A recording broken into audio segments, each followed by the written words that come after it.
Je cède maintenant la parole à Monsieur le chef de la deuxième opposition. Merci, Monsieur le Président.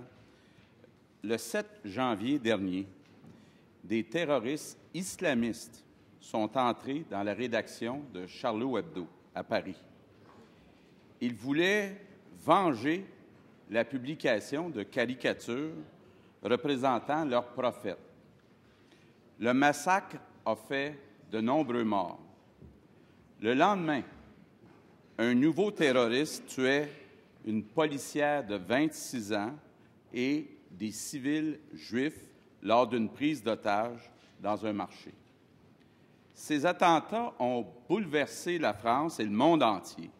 Le slogan « Je suis Charlie » s'est imposé comme l'emblème de la solidarité contre la terreur.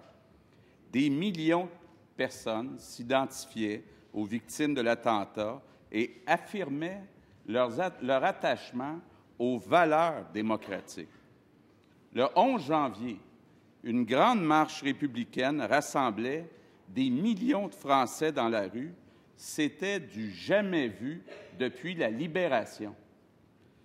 Les attentats qui ont eu lieu à Paris frappent l'imaginaire par leur ampleur, par leur violence.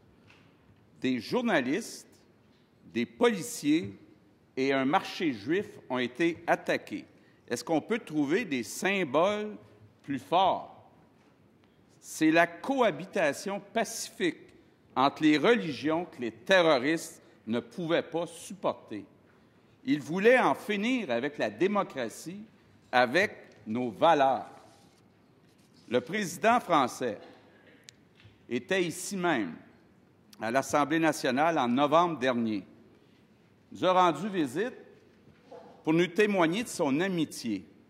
On était loin de s'imaginer que 2 mois plus tard, ce pays ami serait plongé dans l'horreur.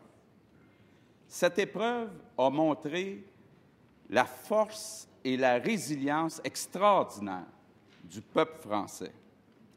Le peuple français doit savoir que notre détermination à lutter contre l'intégrisme n'a jamais été aussi forte.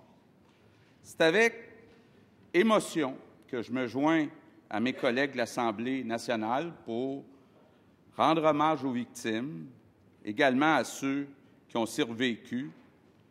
Notre admiration et notre amitié vont à l'ensemble du peuple québécois. Merci.